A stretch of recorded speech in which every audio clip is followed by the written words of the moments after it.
Hello, everybody. We're back. Welcome to this special bonus episode. And as promised, I am joined now by journalist Ollie Vargas. Ollie, how's it going? Very good. Very jubilant atmosphere, obviously, here in Bolivia. And thanks for having me on. I was going to ask you, where are you calling in from? At the moment, I'm in La Paz, Bolivia. And, you said it's a jubilant atmosphere. So, what's the energy like in La Paz on the nation as a whole right now? Well, Bolivia is a polarized country along class and racial lines. And in the working class, sort of urban areas such as El Alto here in La Paz, in certain rural areas, there's street parties going on. There's huge outbursts of joy. Whereas in the sort of center of La Paz, in the centers of the big cities, there's a kind of defeated silence, because here is where the sort of pro-coup vote, Carlos Mesa vote is concentrated. And I think people here have known for a really long time, actually, that the MAS is going to win, that the MAS represents the majority of the indigenous people in the rural areas and in the cities. And although they were able to seize power briefly, thanks to a military-led coup supported by the United States, that their power was never really built on any kind of foundations. So they've been waiting for the inevitable. And now that it's come, well, it's people are being quiet. I mean, I've yesterday I was walking around with a MAS hat, and which just a few weeks ago could have got you in quite a lot of trouble walking around the city centre. But now everyone sort of bows their heads, and it's a new atmosphere, and it's a liberating one, certainly. So there was sort of like you said, wearing the MAS hat around a couple of weeks ago. It could have been, an incitement to a little bit of, intimidation or even violence. But now it's just sort of like people don't see the point in it because it's just sort of like the game is up. Yeah. In fact, during the coup last year, there was a number of cases of people wearing sort of walking home or walking to a shop, let's say, and they're wearing a blue jacket, which is the color of the MAS. And they'd get assaulted, they get beaten up by these sort of right-wing protesters. They'd be like, oh, you support the MAS? Some of these people wearing I think there's one case of a man wearing a Pepsi jacket that had the Pepsi logo on, and it was blue, and they beat him up. They thought that he was, a communist. Well, it's probably representatives of the Coca-Cola company. Actually, as long as we're speaking about cool jackets, I saw a photo of Luis Arce wearing one of the coolest jackets I think I've ever seen. I know, you know what I'm talking about? It's got this like really cool embroidery on the back and the guy with the flag. Yeah. What's the deal with that jacket? Where can I get one? No, well, you have to become loved by the certain indigenous communities, and then they'll make it one for you. All right. Well, I will get on that right away. Ollie, I guess before we get into like the pretty extraordinary events of this weekend's election, I was just hoping we could just go back and maybe for our listeners, could you help us sort of set the stage for us of the events that transpired over the last year and just like what led up to this pretty extraordinary election on Sunday? Well, Bolivia for 14 years under Evo Morales went from being the poorest country in Latin America into its fastest growing economy. And because of that, Evo Morales, as a sort of left-wing socialist candidate, was able to win re-election numerous times. But after 14 years, I think there's a certain level of tiredness to set in. And he won in 2019, but on a reduced sort of percentage.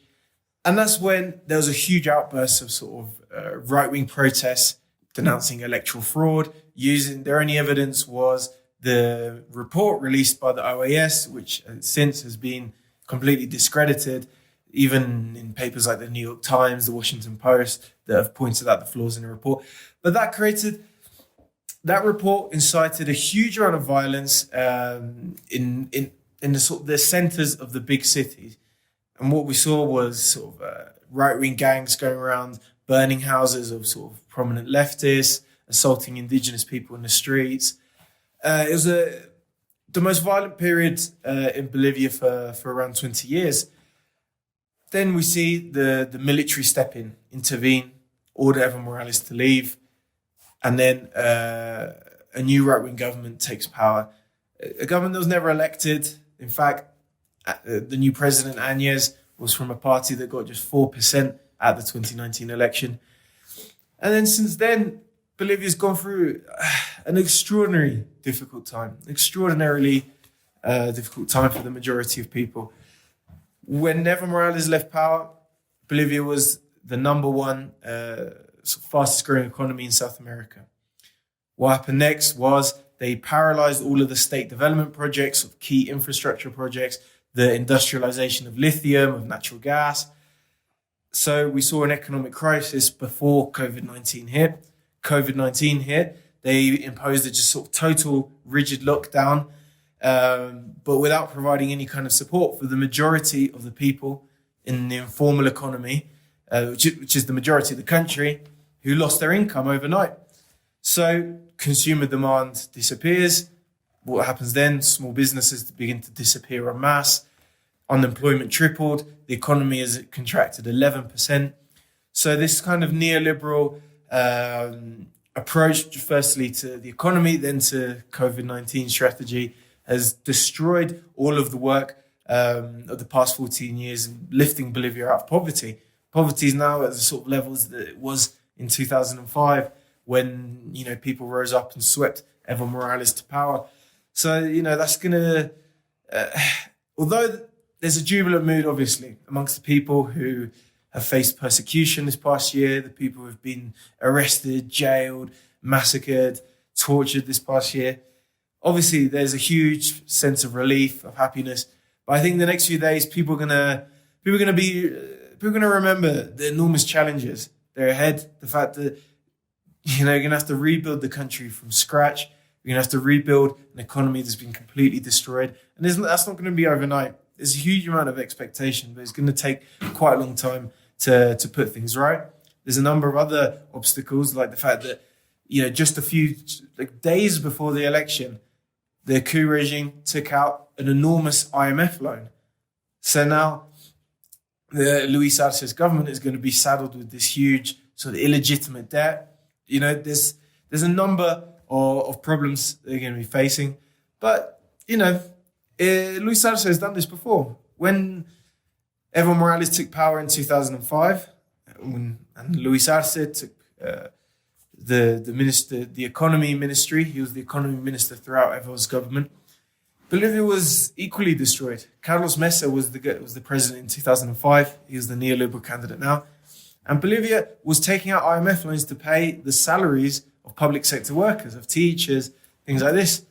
Which was an awful situation to be in, to take out debt, not to use it for public investment, but to use it just to pay the basic costs of the state. It's like taking out credit card loans to pay your bills. It's a desperate situation to be in. But throughout the 14 years that Evo Morales ruled in Bolivia managed to pull itself out of that awful position. I mean, yeah, I want to talk about Luis Arce and Carlos Mesa. I mean, the interesting thing here is you mentioned Arce was Evo Morales' economic minister throughout his tenure, but Carlos Mesa was the government that was in power before Evo Morales, correct? Yeah, that's right. He ruled. Carlos Mesa was vice president in 2002. He was elected with Gonzalo Sanchez Lozada on 22% of the vote.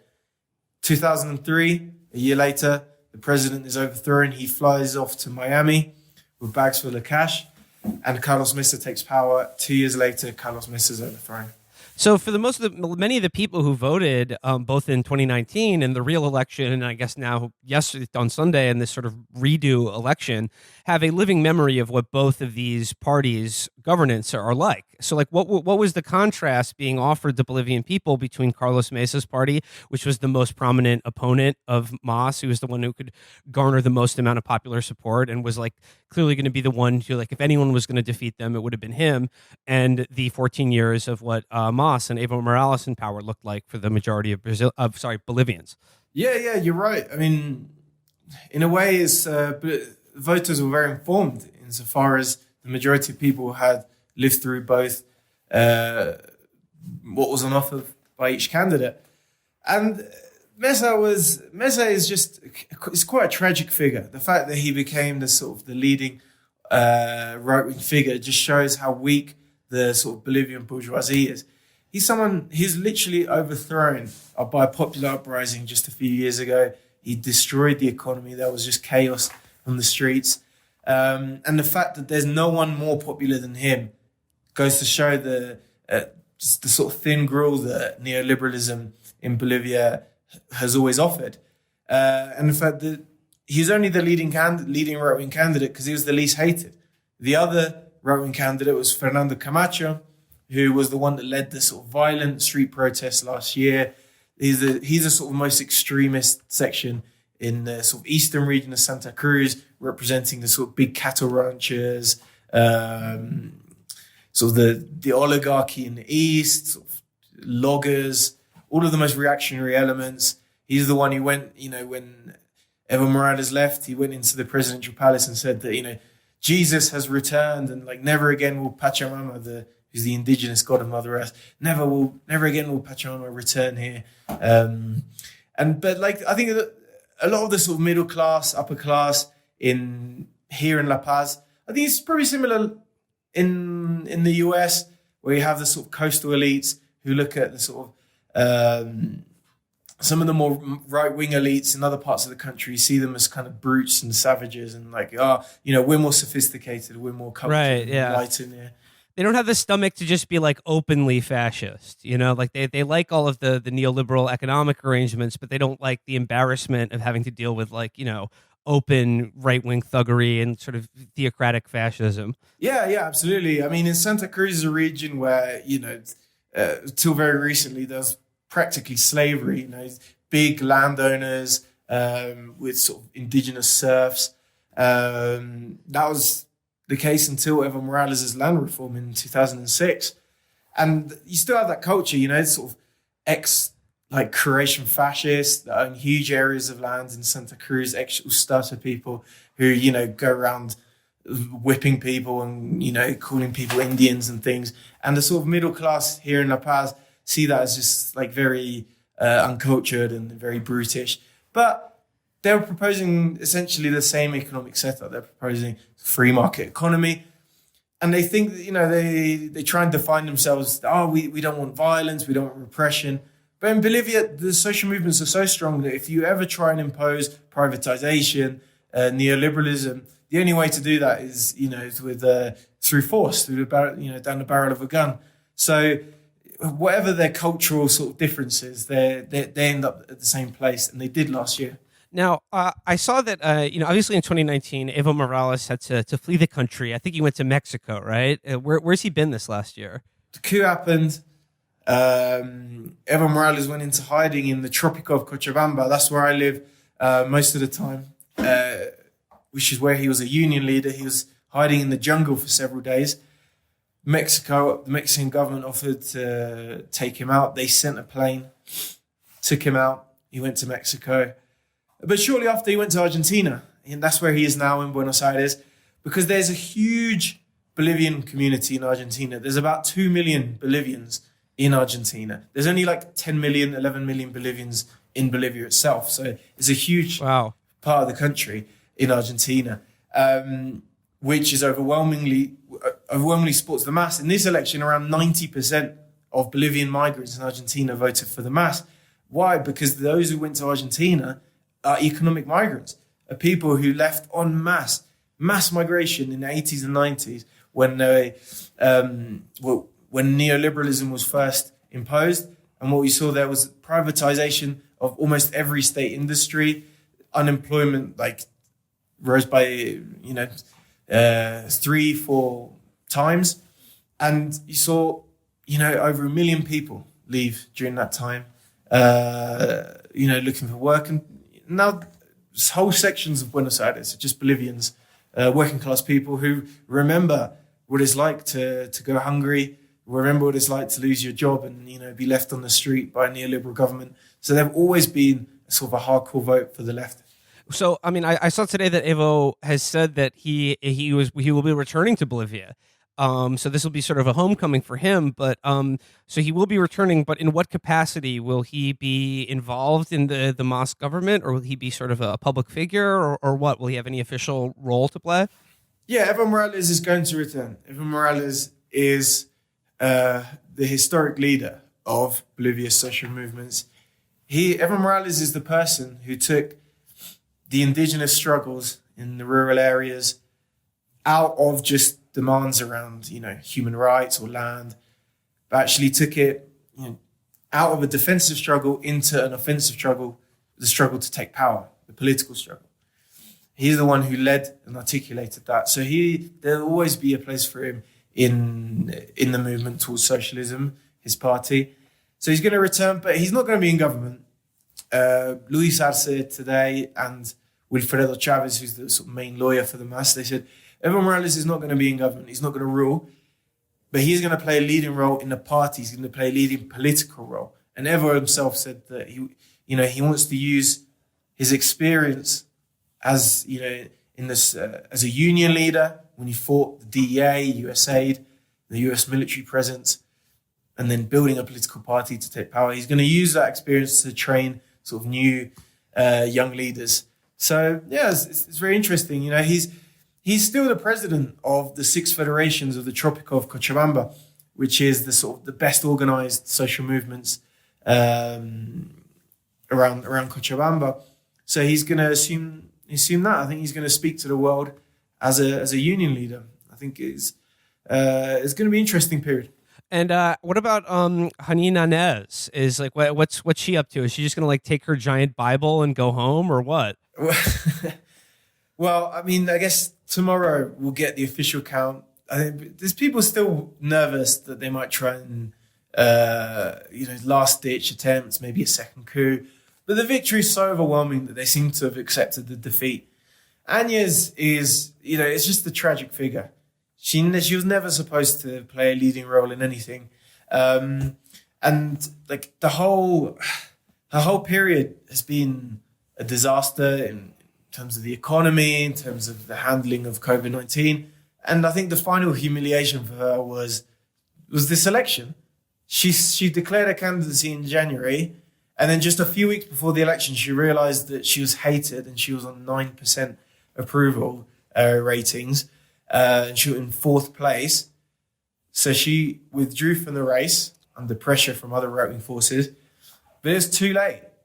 The ballot papers had already been printed. So she appeared, when I went to vote the other day, she was there on the ballot. So when she went to cast a vote, she saw her own face on the ballot paper and she had to vote against it. But she couldn't vote. But she couldn't vote for herself unless it would be it'd be thrown out or it would just automatically not count, right? Yeah. She had to vote against herself because if you did mark her box, it'd be counted as a spoiled ballot.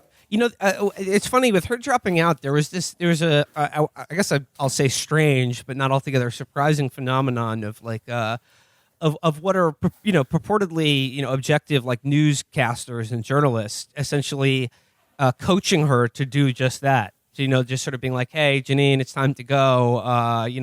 We really want to beat. This is the only way you can beat Moss or whatever is if you drop out." But that wasn't coming from partisans. That was coming from CNN and places like that. Yeah, there's a lot of that pressure was exerted against Agnes and against Fernando Camacho, the sort of far right guy. They're saying, because of your capriciousness, you're going to let the mass in. It's partly true. These people are just jealous, sort of petty people who just want their kind of own little section of power. And so obviously Camacho made the calculation that if he withdraws, they just, whatever they offer him, whatever corrupt deals they offer him, they'll just throw him aside.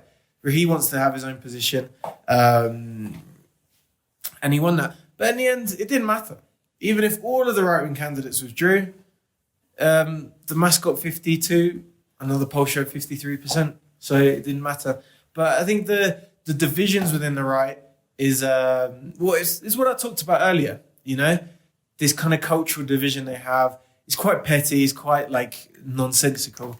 But it's part of why they've just never been able to win. And why the last time they won an election was in 2002 when they got 22% of the vote. That was their last sort of big victory. So it's not looking good for them. You talked a little bit earlier about how Morales was the first person to take the indigenous peoples of Bolivia's their struggles out of out of a defensive posture into a political arena. And could you talk a bit about how the ability to control Bolivia's quite considerable natural resources in terms of natural gas and lithium as being part of their sort of central plank of both how they would govern Bolivia, but also how they would redistribute wealth and grow the Bolivian economy, but also why that is such poison to the sort of Bolivian bourgeoisie, but also why that makes Mas prime candidates for regime change backed by America. Yeah, I mean, the issue of natural resources is central. It's front and center about everything. And part of that indigenous struggle, as I said, part of taking, I think in a lot of countries, there's a number of NGOs and sort of human rights type groups that will talk about, we've got to protect the indigenous people, their water's being contaminated, or their, this land is being like eroded or something. We've got to try and stop this like bad thing that's happening. And Evo Morales said, no, we've been doing this for too long. We have to be the ones that actually run the country. That's the only way we're going to stop our problems from, you can solve one problem, solve another problem, and then it'll come back again. The only way to actually, build a country for ourselves is to govern ourselves, to take power, organize a political party, and rule over the country. And the issue of natural resources was seen as part of like an indigenous, like an identity thing. These are our resources. This is our land. Is our territory, and we should use it for ourselves. I think that's something also that clashes a little bit with some of the liberal sort of ideas of indigenous politics or human rights type things that say, oh no, we don't want to exploit, we don't want to extract all these natural resources. We want to protect this land and be pristine, and etc. No, everyone. What the Mas has always said was that these resources are ours. We need to use it to benefit our people. And why? Because in a country like Bolivia, any global south, third world country, where does the government get money from? If you want to build schools or hospitals or whatever, where do they get money from? You can't get it from taxes, because like in these countries, no one pays taxes. Like rich people very easily take their money out to Miami or wherever. And the rich people aren't even that rich anyway, compared to the US or Europe. So they don't even pay that much tax. The majority of working class people don't pay any tax at all because they work in the informal economy. Maybe they sell food in a cart in the street. They aren't paying sales tax on that. And the government doesn't know that that's even happening. That's all just informal economy, money circulating without being registered. So where do you get the money from? You can only get it by taking control of natural resources, also other key industries, using those profits, taking those profits, running the company efficiently, and then using those profits to invest in roads and schools and hospitals, all that sort of thing. And if a country like Bolivia or any global south third world country doesn't do that, then they're resigning themselves to just never being able to provide any kind of basic needs for people. Because how else is the government supposed to get money? So people see the issue of natural resources and nationalization as an extremely personal thing, as part of themselves. And when people come along and propose privatizing certain things, privatizing lithium, privatizing gas, people see it as it's like they're being robbed. Like someone's coming up to them on the street and taking their stuff, People get extremely offended.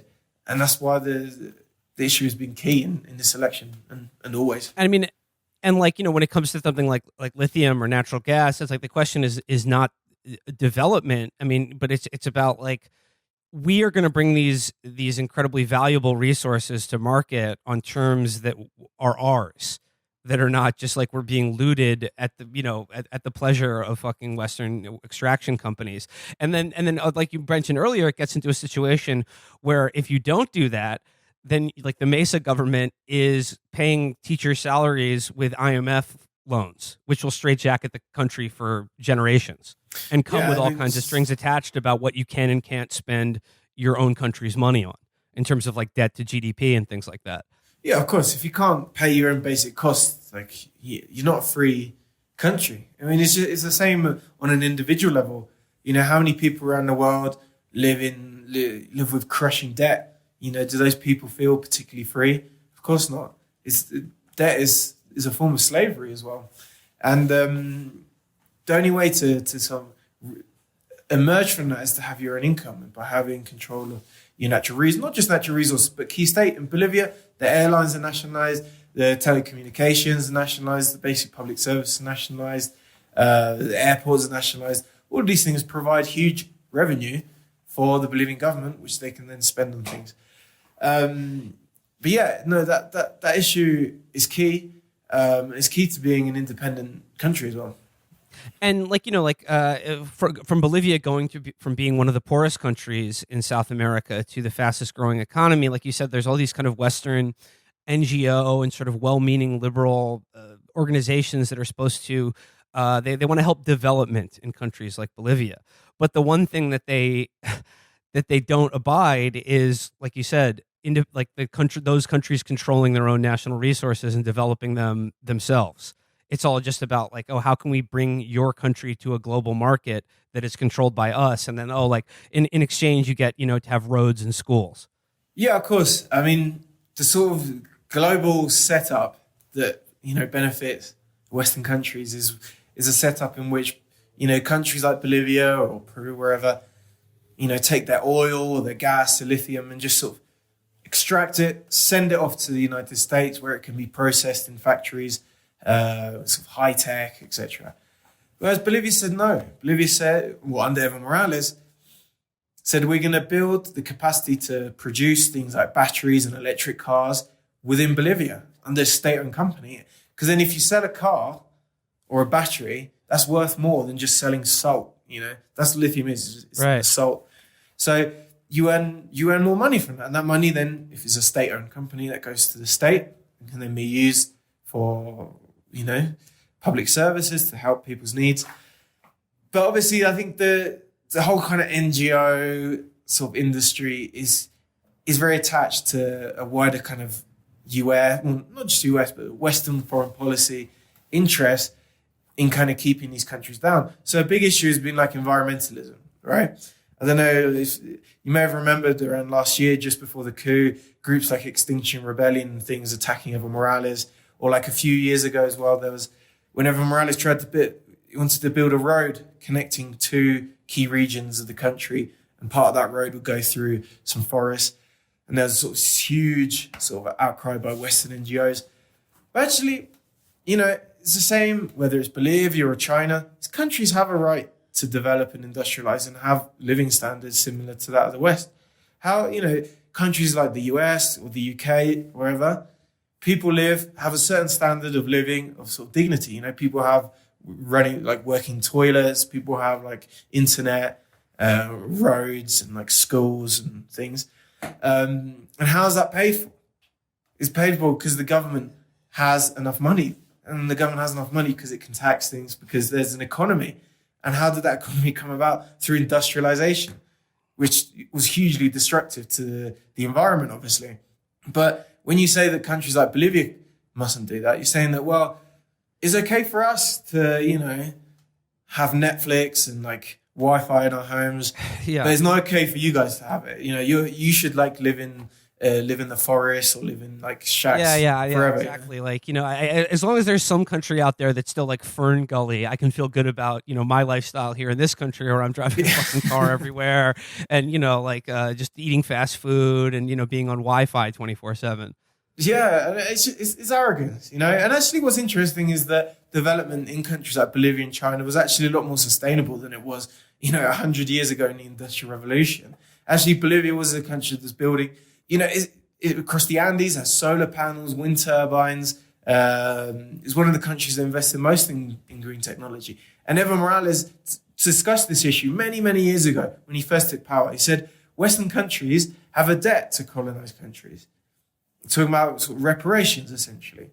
But not in a reparations in this just kind of, a lot of activists talk about reparations, whatever, in a kind of nebulous way, as if it's just like writing a check to, God knows who.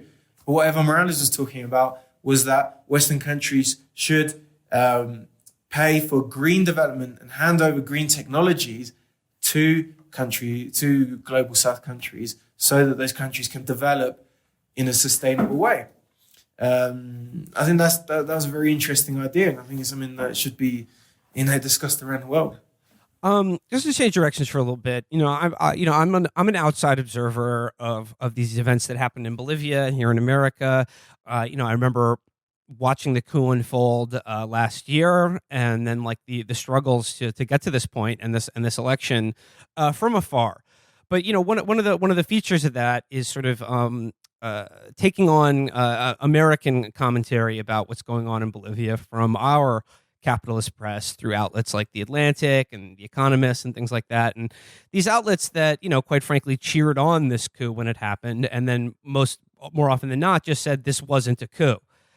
And now that this election, the results have been so overwhelmingly, in Mas's favor, which would seem to just basically confirm the exact same results, or if anything, expand the results that happened in 2019. There seems to be a line that's come out now that, like, well, Mas won this election, and there's going to be a peaceful transfer of power, so it was never a coup.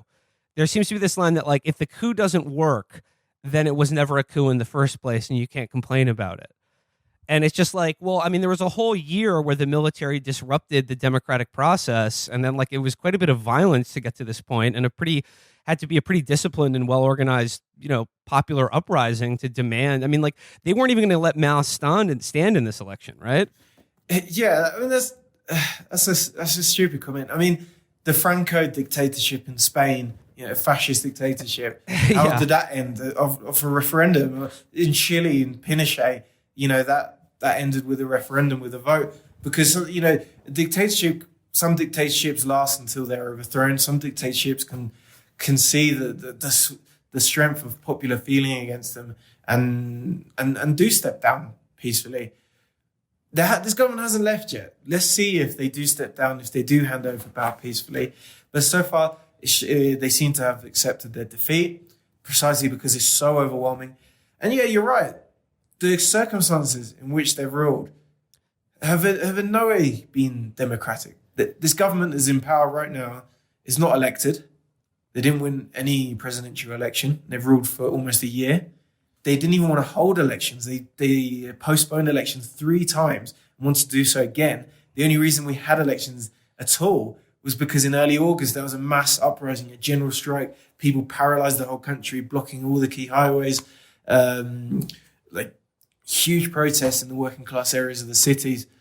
The country completely shut down. It was an uprising, and that's how the guarantees for elections and the right to vote was won. That's why the only reason we went to vote a couple of days ago. So it's absurd. And if you look at how they've ruled during this time, their first week in power, the first 10 days in power, they committed 2 massacres, and then after that, they persecuted every single prominent leftist. The listeners may have been aware at the time. There was a big sort of international story of the left-wing mayor of a town called Vinto, a woman named Patricia Arce. She was of the MAS, and she was kidnapped and tortured by these right-wing protesters, anti-Evo Morales protesters. But it was, the world was outraged, I remember at the time. But that's not all that happened to her. After the coup, she was persecuted throughout this whole year. She currently has 17 criminal charges against her, including for terrorism, accusing a mayor of a small town of terrorism because apparently she attended a protest. They broke into her home, arrested her entire family. That's how she's lived this past year. That's how every single prominent MAS member has lived. Even Luis Arce has numerous charges. Corruption charges were invented against him the day after he was declared to be the presidential candidate for the MAS. That's been the political atmosphere for the past year. Nothing at all democratic about this. So, I guess it is people, all these Western commentators, they presented this as like the people rejected Evo Morales, but it shows who they consider people. The people protesting were white upper class people. And then the people that after the coup that were protesting to bring back Evo Morales were indigenous rural areas, working class areas of the big cities. But they're not the people. They're not people. They're, hordes or the unwashed masses or something, thugs, criminals, terrorists. That's what the current government calls them.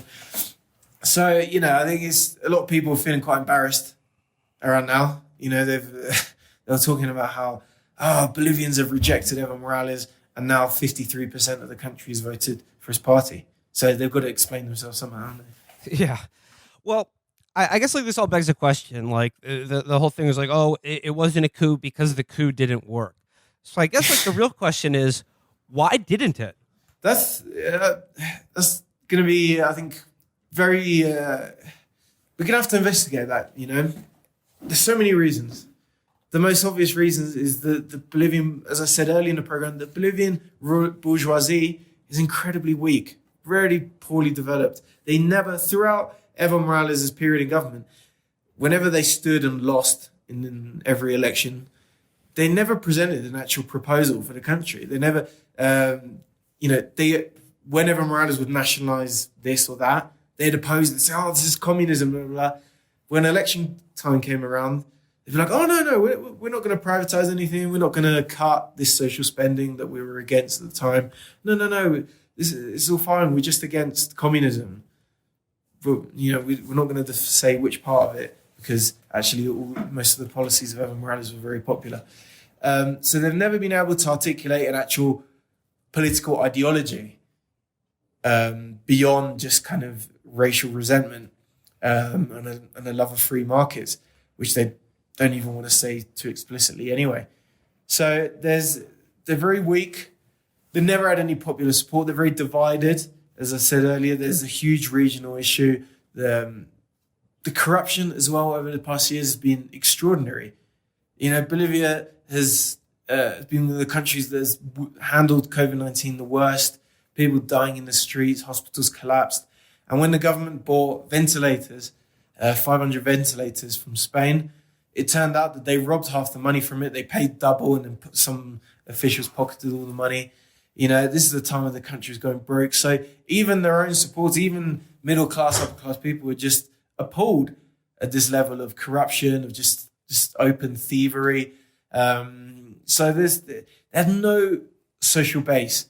Whereas on the movement towards socialism, I think is an extraordinary organization, because it's not a party. It's not just, some left-wing party with good ideas and individuals kind of go on the internet and join up and sort of enter their bank details. No, it is a coalition of different social movements, indigenous groups, rural workers' unions, urban workers' unions, and they form together to create what they call a political instrument. And the committee that runs the party is a committee of the leaders of those movements.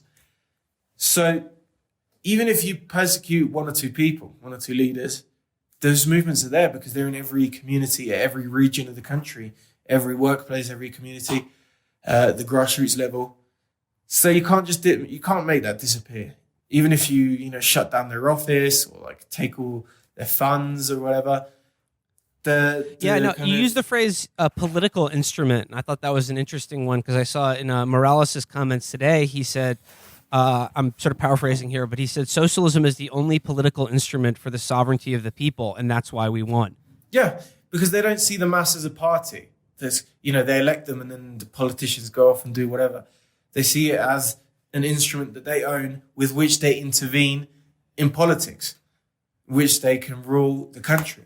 I think that's good lessons to teach left all over the world, that political struggle has to go along with sort of grassroots organization, union struggles, and all of that.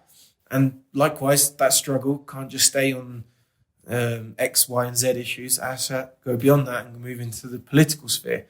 But one without the other doesn't really work. That's how, you can disappear over time. Obviously, in Bolivia and every other country around the world, there's been a million left-wing parties that have existed for a short while and then disappeared. But the mass is something that's going to stay. And the mass has been persecuted, has been, its members have been jailed, shot, massacred. But it's still here. It's actually bigger than it was last year because it exists at an organic level. It doesn't just exist as a sort of agglomeration of individuals. I mean, you're right. I mean, like if there are lessons to learn for the rest of the world or America here, I mean, obviously it's very hard to compare these two countries because America's rate of unionization has just collapsed. So it's a little hard for leftists in this country to just call for a general strike and think that okay, well, you're skipping a few steps here. But I mean, it is certainly very inspiring.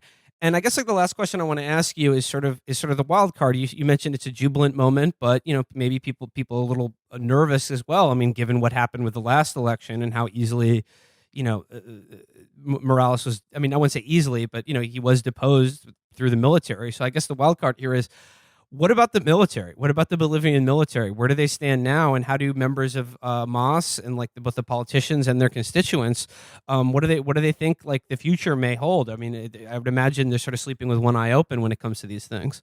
No one's in denial that this isn't going to be an easy ride. People, I think, within Bolivia, the MAS wasn't at a level that, say, the ruling parties in Venezuela or Cuba are at, where there's been a much bigger effort to change the political culture of the military, of the police, to have those institutions as an armed forces of the people. In Bolivia, there were changes within the military during Evo Morales' government, but there was never really an effort to instill a political culture. They were still under the kind of illusion that the military can be should be a neutral institution. And it was for most of Evo Morales' government. It was something that worked perfectly well. But at the moment when they felt that they could intervene, they did. And that's people feel extremely hurt. People feel confused. But people feel now more. There's a huge sentiment to people as well. People looking to countries like Venezuela, how you can tie state institutions to the social movements, popular movements, and realizing that the state, of course, is not a neutral institution that someone can just use. The state either belongs to one class or it belongs to another. And a lot of people have learned the lesson now that even if you control the state or parts of the state, it doesn't mean that you actually have power in the sort of total sense. It doesn't mean that the kind of character and the institutions of the state still aren't under the control of a different class with different interests. So I think there's got to be a more integral approach to how people view the state. But I think for the next few days, the focus is on just things going peacefully. Luis Arce is not going to be saying anything against the military for the next few days. He doesn't want them to launch another coup. That's a possibility. Yeah. That could happen. Yeah. So we've got to wait for a bit before we tackle these things. Well, Ollie Vargas, I want to say best of luck to you. Thank you so much for spending some time with us and for your reporting on this. And if our listeners want to find your writing or reporting, where should they go? Well, I have my own Twitter page, ovargas52 on the Twitter. We have our outlet, Kawsachun News, on Twitter and Facebook. That's an English language page of Radio Kawsachun Coca, which is a local radio station here that I work for. And that's something that I do together as well with another brilliant journalist. You may have heard of her probably, is Camila Escalante. You can find her at Camila Press and at Camila Telesur on Twitter. She's been crucial. She's the person who sort of told me to come here, when everything was just collapsing, when the coup was just was at its height, and I was myself scared to come into the country, and she encouraged me to do so. So I think together with Camila, we've managed to we've tried to let the world know what's happening in Bolivia because no one else was doing it, and it's been difficult. There's been a lot of sacrifices, a lot of threats, a lot of difficult moments, but now it's all been worth it, definitely. Well, Ollie, once again, best of luck. Stay safe, and please keep it up. Thank you. Thanks for having me on. Cheers. Thank you very much. Cheers.